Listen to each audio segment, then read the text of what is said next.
అందరికీ నమస్కారం అండి. తెలుగు స్టోరీ బుక్ ఛానల్కి స్వాగతం. ఈరోజు నేను మీకు వినిపించబోతున్న కథ అత్తగారు చనిపోయాక భర్త తీసుకున్న నిర్ణయం విని తెలివి తప్పిన దానిలా నేలకూలిపోయింది కోడలు. ఇంతకీ అతను తీసుకున్న నిర్ణయం ఏమిటి అనేది ఈ కథ ద్వారా మనం విందామండి. కథ పేరు న్యాయం. రచించిన వారు లక్ష్మీ నాగేశ్వర గారు. మరైతే ఈ కథను ఎక్కడా స్కిప్ చేయకుండా చివరి వరకు వినండి.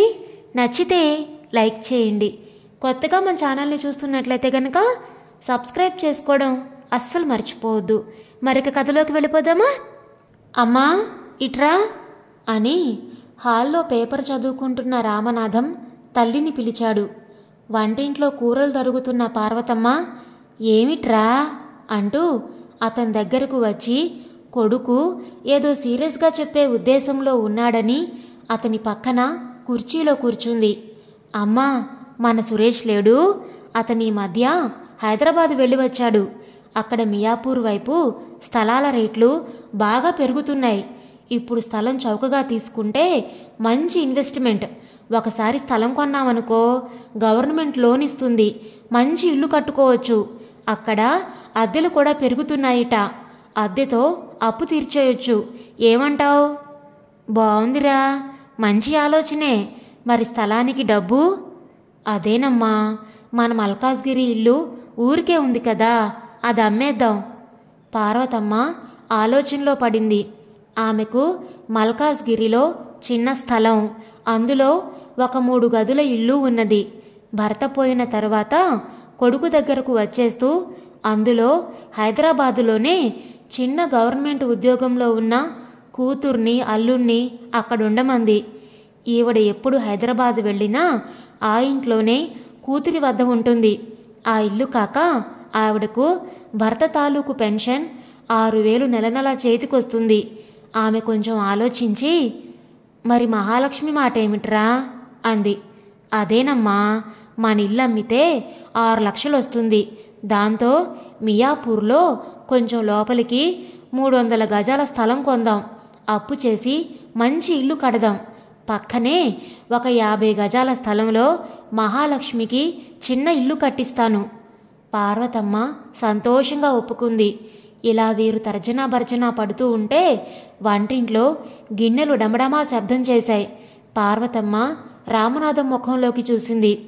అతను భ్రకుటి ముడివేస్తూ నీ కోడలు అన్నాడు. పార్వతమ్మ లేచి వంటింట్లోకి వెళ్ళింది.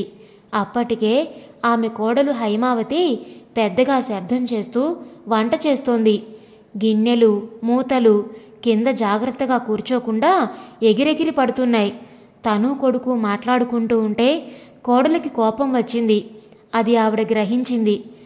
నువ్వు వెళ్ళు, వాడు పిలుస్తున్నాడు, ఏదో మాట్లాడాలిట, నేను వంట చేస్తాను అంది కోడలతో. హైమావతి కొంచెం శాంతించి వంటగది వదిలి మొగుడి దగ్గరకు వెళ్ళింది. ఏమిటి సంగతి అంది కోపంగా. రామనాథానికి అప్పటికే ఆమె ప్రవర్తన మీద ఒళ్ళు మండిపోతుంది. నీతో చెప్పాల్సిందేమీ లేదులే అన్నాడు ముఖం పేపర్లోకి మారుస్తూ. దాంతో ఆ పిల్లకు కోపం వచ్చింది. మీరెళ్ళి మీ అబ్బాయితో కబుర్లు చెప్పండి, వంట నేను చేస్తాను అని బలవంతంగా పార్వతమ్మ చేతిలో గరిటెలాక్కుంది. అయితే పటకారు విసిరి కొడుతూ మూతలు కింద పడేస్తూ వంటింట్లో ఉన్న రాక్ మీద నీళ్ల పంపు స్టవ్ లాంటి వాటి అన్నింటినీ గరిటెతో కొడుతూ వాయిద్య కచేరీ చేస్తుంది. ఇంతలో ఆమె 2 ఏళ్ల కొడుకు అమ్మా పాలు అంటూ తల్లి దగ్గరకొచ్చాడు. వాడిని ఎప్పుడూ ఆకలేనా అంటూ 2 అంటించింది. దాంతో వాడు వాయిద్య కచేరీకి రాగం జోడించాడు. రామనాథం గబగబా బట్టలు వేసుకొని అమ్మా నాకు టైం అయింది, నేను ఆఫీస్కు వెళుతున్నాను అన్నాడు. భోజనం చేసి వెళ్ళరా అని అంటున్నా వినకుండా ఆఫీస్ బ్యాగు తీసుకొని బయటపడ్డాడు. ఇలాంటి సీన్లు ఆ ఇంట్లో తరచూ జరుగుతూ ఉంటాయి. ఆఫీస్కెళ్ళి క్యాంటీన్లో ఇంత టిఫిన్ తిన్న తర్వాత రామనాథం శాంతంగా ఆలోచించాడు. తప్పు తంది కూడా ఉంది కదా. తన భార్య సంగతి తనకు తెలుసు. ఆమె కాపురానికి వచ్చిన దగ్గర నుంచి అత్తగారంటే పడదు. పార్వతమ్మకు ఒక్కగానొక్క కొడుకు భరత పోయాడు. ఆమె అల్లారుముద్దుగా పెంచిన కొడుకు దగ్గర ఉండక తప్పదు. కానీ హేమలతకు భర్త మనసులో తనకు తప్ప వేరొకరికి స్థానం ఉండడానికి వీల్లేదు. తల్లికి రామనాథం ఏమాత్రం ప్రాముఖ్యం ఇచ్చినా ఆమె సహించలేదు. భర్త అన్నీ తనకే ముందు చెప్పాలి, తనే అన్నీ నిర్ణయం చేయాలి, తన నిర్ణయం ప్రకారం అన్నీ జరగాలి. అది ఆమె ఉద్దేశం. రామనాథం కొంచెం లౌక్యంగా ఉన్నా, హైమావతి కొంచెం ఉదారంగా ఉన్నా ఆ ఇంట్లో శాంతి ఉండేది. ఇంతకీ సాయంకాలానికి భార్యాభర్తలు చల్లబడి రాత్రి భోజనాలు ప్రశాంతంగా చేసి పడక గదిలో చేరి కొంచెం దెబ్బలాడుకొని తర్వాత ముచ్చట్లాడుకున్నాక ఆ తుఫాను శాంతించింది. ఇంట్లో రోజూ గొడవలెందుకని రామనాథం మంచి స్థలం చూడమ్మా అని తల్లిని హైదరాబాదు పంపించాడు. ఆవిడ అతని బావమరిది కాళ్ళు అరిగేటట్టు తిరిగి మియాపూర్లో రోడ్డుకి కొంచెం లోపలగా ఉన్న ఒక కాలనీలో 300 గజాల స్థలం రంగనాథం పేరిట ఖాయం చేశారు. కూకట్పల్లిలో ఒక హౌసింగ్ బోర్డు ఎంఐజీని అద్దెకు తీసుకుని మల్కాజ్గిరి ఇల్లు అమ్మేశారు. అన్నీ చకచక అనుకున్న ప్రకారం జరిగిపోయి ఏడాదిలోగా మియాపూర్ స్థలంలో ఇల్లు కట్టడం మొదలైంది. ఈలోగా ఒకసారి పార్వతమ్మ కొడుకింటికొచ్చింది. కానీ హైమావతి ఇదివరకన్నా పెడసరంగా తయారైంది. ఆమె ఉద్దేశంలో ఇదివరకు అత్తగారు ఆస్తిమంతురాలు, అది కాస్త ఇప్పుడు తమదైపోయింది. ఇంకా చెప్పాలంటే ఆడపడుచుకి ఆమె సంసారానికి తమ స్థలంలో ఇల్లు కట్టించిస్తున్నారు. ఇంతకన్నా ఎవరేం చేస్తారు? పార్వతమ్మకు ఆవిడ పెన్షన్ ఆవిడకొస్తుంది. అది తమకేం అవసరం లేదు. తను పిల్లలతో చేసుకోలేక ఇక్కడ సతమతమవుతూ ఉంటే ఇప్పుడు ఈ ముసలావిడకు కూడా ఉప్పు, కారం, నూనె తక్కువగా వేసి వేరుగా వంట చేసి పెట్టలేదు. ఆవిడ వచ్చి తమ నెత్తినెక్కి పిండి కొట్టకుండా, భార్యాభర్తల మధ్య తగవులు పెట్టకుండా హాయిగా కూతురు దగ్గర ఉండడం మంచిది. ఇలా ఉన్నాయి ఆమె ఆలోచనలు. అత్తగారు ఆస్తిని అమ్మింది. ఆ డబ్బు పెట్టి భర్తకు స్థలం కొన్నది. అందులో తాము మంచి ఇల్లు కట్టుకోబోతున్నారు. అది కూడా అత్తగారే దగ్గరుండి కట్టించాలి. అలాంటి ఆలోచనలు ఆమెకు ఏ కోసానా లేవు. ఎలాగో అత్తగారొచ్చిన తర్వాత 1 నెల్లాళ్ళు ఓపిక పట్టింది. ఇకపైన ఆమె వల్ల కాలేదు. పిల్లలు అత్త చుట్టూ చేరతారు. మొగుడేమో అమ్మా అమ్మా అంటూ కబుర్లు చెబుతాడు. ఆమెకు కారం రాసుకున్నట్లుంటుంది. అత్తగారొచ్చిన తర్వాత పని మనిషిని మాన్పించింది. ఆవిడ వంట చేస్తానంటే మీ చప్పని కూరలు నేను తినలేను అంటూ ఆమెకు అంట్ల పని అప్పగించింది.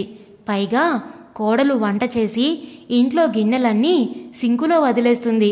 వాటిని నుంచొని తోమడం పార్వతమ్మకు కష్టంగా ఉంది. సరే, ఎలాగో పని పూర్తి చేసుకొని స్నానం చేసి పూజ చేసుకొని భోజనానికి కూర్చుంటే కూర నిండా ఒకటే ఉప్పు, కారం. తింటే బీపీ పెరిగిపోతుంది. చేతిలో ముద్ద పట్టుకొని ఈ కూర నిండా ఇంత ఉప్పు వేస్తే నేనెలా తినాలి? బీపీ పెరిగిపోదు అంది కోడలతో. మీరు తినే చప్పటి కూడు మేం తినలేం. ఏం చేయమంటారు మరి? కొంత కూర, పప్పు నా కోసం తీసి అప్పుడు ఉప్పు కారం వేసుకోరాదా హైమావతి? ఏమోనండి, పిల్లలతో నేను ఇన్ని రకాలు చెయ్యలేను. కావాలంటే మీరు వేరుగా వండుకోండి. ఇవన్నీ జరిగేవి కావు. కోడలికి తను ఇక్కడ ఉండడం ఇష్టం లేదు అని పార్వతమ్మ గ్రహించింది. రాము, ఇల్లు మొదలు పెట్టాలి కదా, హైదరాబాదుకు టికెట్ కొన్నాయినా అంది. రామనాథం విషయం గ్రహించాడు.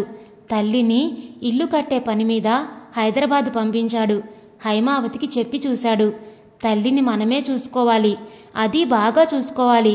అప్పుడే మన ముసలితనంలో మనల్ని మన కొడుకులు చూసుకుంటారు అని. హైమావతిది ఒకటే వితండవాదన. ఆమెకేం లోటు చేశానంటారు? 2 పిల్లలతో నాకింట్లో ఎంత పని ఉంటుంది? కొంచెం ఆమెను వండుకోమంటే తప్ప? అయినా ఎక్కడుంటోంది? కూతురు దగ్గరే కదా. ఆమె మీద ఆధారపడుతుందా? పెన్షన్ డబ్బు వాళ్లకే ఇస్తుంది కదా. బంగారం లాంటి స్థలంలో వాళ్ళకిల్లు కట్టిస్తున్నామా లేదా? ఇంతకన్నా ఎవరేం చేస్తారు? ఇలా ఉంటాయి ఆమె మాటలు. ఇక జీవితంలో శాంతి కావాలంటే ఈమెతో ఈ విషయం ఎత్తడం తెలివైన పని కాదు అని రామనాథం అనుకున్నాడు. అతను ప్లాన్ చేసినట్లుగానే మియాపూర్లో ఇల్లు కట్టుకోవడానికి ఆఫీస్ వాళ్ళు 5 లక్షల లోన్ ఇచ్చారు. ఇల్లు కట్టడానికి ఒక కాంట్రాక్టర్ను మాట్లాడుకున్నారు. ముందుగా 2 గదులున్న ఒక రేకుల షెడ్డు స్థలానికి ఒక పక్కగా వేయించాడు. మరొక చిన్న గది సిమెంట్ కోసం కట్టించాడు. పార్వతమ్మ కూతురు సంసారం మియాపూర్ ఇంటికి మార్చింది. తక్కిన స్థలంలో మంచి ఇల్లు దగ్గరుండి కట్టించింది. ఇల్లు పూర్తి కావడానికి 1 సంవత్సరం పట్టింది. పూర్తి చేసి దాన్ని అద్దెకిచ్చారు. పార్వతమ్మ కూతురుతో పక్కనున్న షెడ్లోనే ఉంటుంది. రామనాథం మాత్రం ఇంటి ఖర్చులోనే చేర్చి అక్కకిచ్చిన 3 గదుల షెడ్డుకి అన్ని హంగులు అమర్చాడు. ఆ విధంగా పార్వతమ్మ కూతురు దగ్గరే ఆమె పిల్లలతో పాటే హైదరాబాదులో సెటిల్ అయింది. 10 ఏళ్లు గడిచిపోయాయి. మియాపూర్లో ఇంటి అద్దెలు విపరీతంగా పెరిగిపోయాయి. రామనాథం ఇంటి మీద నెలకు 20,000 అద్దె రాసాగింది. దాంతో రామనాథం ఇంటప్పు తీర్చేసి హైదరాబాదులోనే మరో చోట చవగ్గా స్థలం తీసుకున్నాడు. అతను ఉద్యోగంలో మరో మెట్టెక్కాడు. సెంట్రల్ స్టాఫ్ జీతాలు పెరిగి అతని జీతం కూడా బాగా వస్తుంది. ఇంతలో అనుకోకుండా పార్వతమ్మ జబ్బు పడింది. హాస్పిటల్లో చేర్చామని ఫోన్ వచ్చింది. రామనాథం వెంటనే సెలవు పెట్టి బయలుదేరాడు. పిల్లలకు పరీక్షలు, అవి కాగానే వెళదాం అని హైమావతి చెబుతున్నా వినిపించుకోలేదు. అక్కడ ఆమె హాస్పిటల్లో చేరడానికి 1 నెల ముందు రామనాథం ఆఫీస్కు ఒక ఉత్తరం రాసింది. అందులో, రాము, నేను పెద్దదాన్ని అవుతున్నాను. భగవంతుడి దయవల్ల నువ్వు మంచి స్థితిలో ఉన్నావు. కానీ మీ అక్కయ్యకు అప్పట్లో మన స్థితిని బట్టి చిన్న ఉద్యోగస్తుడికిచ్చి పెళ్లి చేశాం. అతనికి ఉన్న బాధ్యతలకు ఆస్తిపాస్తులు సంపాదించుకోలేకపోయాడు. ఏదో ఇక్కడ నువ్వు ఇల్లు కట్టడం వల్ల ఇంటి అద్దె లేకుండా సుఖంగా ఉంటున్నారు. ఇప్పుడు పెద్ద పిల్ల పెళ్లికి ఎదిగింది. పిల్లవాడు ఇంజనీరింగ్లో ఉన్నాడు. కాబట్టి నేను పోయిన తర్వాత వాళ్ళు ఉన్న ఇల్లు స్థలం అక్క పేర రిజిస్టర్ చెయ్యి. ఇది న్యాయమైన పని అని ఆవిడ రాసింది. అది చూసి రామనాథం ఆ ఉత్తరం పక్కన పడేశాడు. అక్కడ హైదరాబాదులో పార్వతమ్మను ఒక ప్రైవేట్ నర్సింగ్ హోంలో చేర్చారు. ఆమెకు హార్ట్అటాక్. వారం రోజులు దగ్గరుండి రామనాథం, అతని అక్కగారు ఆమెకు సేవ చేశారు. ఆమె కోలుకున్నట్లే కోలుకుంది. రామనాథం కొడుకుల్ని చూడాలని కోరింది. ఇంతలో పిల్లల పరీక్షలు అయిపోయాయి. హైమావతి పిల్లల్ని తీసుకుని హైదరాబాద్ చేరడం జరిగింది. పార్వతమ్మ మనవల్ని కడసారి చూసుకుని కొడుకు, కూతురు, అల్లుడు, కోడలు అందరూ ఉండగా హాయిగా కళ్ళు మూసింది. రామనాథం తన సెలవు పొడిగించి కర్మకాండంతా పూర్తి చేశాడు. చనిపోయిన తల్లికి శాస్త్రోక్తంగా ఘనంగా కర్మ చేశాడని బంధువులంతా ప్రశంసించారు. 11వ రోజు ఆశీర్వచనం నడుస్తోంది. పార్వతమ్మ గారి మంచితనం గురించి ఘనంగా కొందరు మాట్లాడారు. పురోహితులు, పార్వతమ్మ జీవితమంతా తన వారి కోసం శ్రమపడింది. ఎవరికీ కష్టం కలిగించలేదు. అందరి మంచి కోరుకున్న మంచి మనిషి. ఆవిడ అడుగుజాడల్లో ఆమె కొడుకు, కూతురు, అల్లుడు, కోడలు, మనవలు నడుచుకోవాలి అని ఆశీర్వచనం కార్యక్రమాన్ని పూర్తి చేశారు.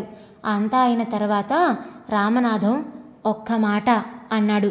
పురోహితులు, బంధువులు అంతా రామనాథం తల్లి జ్ఞాపకార్థం ఏదో మంచి పని సంకల్పించాడని అనుకుంటున్నారు. అతను లేచి వెళ్ళి తన తల్లి సూట్ కేసులో నుండి కొన్ని దస్తావేజు కాగితాలు తీసుకొచ్చాడు. వాటిని అందరికీ చూపించాడు. మా అమ్మ నా కోసం ఒక తల్లి చేయవలసిందంతా చేసింది. కన్నది, అల్లారు ముద్దుగా పెంచింది, చదువు చెప్పించి నన్నొక ఇంజనీర్ని చేసింది. మా నాన్నగారు ట్రాన్స్ఫర్ మీద ఊళ్ళు తిరుగుతూ ఉంటే తను నా చదువు కోసం హైదరాబాదులోనే ఉండిపోయింది. చిన్నప్పుడే నేను క్లాసులు ఎగ్గొడుతూ ఉంటే కొట్టి మరీ చదివించింది. పరీక్షలప్పుడు చదువుకోకుండా నిద్రపోతానేమోనని తను కూడా మెలకువగా ఉండేది. తన పేర ఉన్న స్థలం, ఇల్లు అమ్మి నాకు ఆస్తిపాస్తి అమర్చింది. ఈ స్థలం ఆమె డబ్బుతో కొన్నది. ఈ ఇల్లు గవర్నమెంట్ లోన్ తీసుకుంటే ఆమె దగ్గరుండి కట్టించింది. కానీ ఈ అప్పు తీర్చడం కోసం ఇల్లు అద్దెకిచ్చి ఆమె రేకుల షెడ్లో ఉంది. ఆ అప్పు తీరిపోగా ఆమె అంతిమ ఖర్చులకు గాను నా పేర బ్యాంకులో 2 లక్షలు దాచింది. అలాంటి అమ్మకు నేనేమీ చేయలేకపోయాను. భర్త పోయిన తర్వాత మనవల్ని చూసుకుంటూ కొడుకు దగ్గర ఉండాలన్న ఆమె కోరిక నెరవేర్చలేకపోయాను.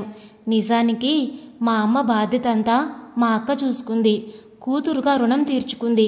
ఈ స్థలం మీద గాని ఈ ఇంటి మీద గాని నాకెలాంటి హక్కు లేదు. ఆవిడ ఒక్క నెల రోజులు కూడా సంతోషంగా నా దగ్గర లేదు. అందుకని తల్లి రుణం తీర్చుకునేందుకు ఈ ఇంటిని ఈ స్థలాన్ని మా అక్క పేర రాసి రిజిస్టర్ చేశాను. ఇకపై ఈ ఆస్తి మీద సర్వ హక్కులు ఆమెవే అంటూ నోట మాట లేకుండా నిలబడి ఉన్న అక్కగారి చేతిలో దస్తావేజు కాగితాలు పెట్టాడు రామనాథం. దగ్గర్లోనే గోడ కానుకొని నిలబడి అంతా వింటున్న హైమావతి తెలివి తప్పిందానిలాగా నేల కూలింది. ఇదండి ఈరోజు కథ. ఈ కథను గురించిన మీ విలువైన అభిప్రాయాలను కామెంట్స్లో తప్పకుండా తెలియచేయండి. ఇంత మంచి కథను మనకు అందించిన లక్ష్మీ నాగేశ్వర్ గారికి మనందరి తరపు నుంచి ధన్యవాదాలు తెలియచేసుకుంటున్నానండి. మరి కథ మీకు నచ్చిందా? నచ్చితే లైక్ చేయండి, షేర్ చేయండి. అలాగే కొత్తగా మన ఛానల్ని చూస్తున్నట్లయితే కనుక సబ్స్క్రైబ్ చేసుకోవడం ద్వారా ఇలాంటి మరెన్నో మంచి మంచి కథలను మన ఛానల్ ద్వారా వినవచ్చు. మళ్ళీ రేపు మరొక మంచి కథతో మీ ముందుకు వస్తాను. అంతవరకు ఉంటానండి.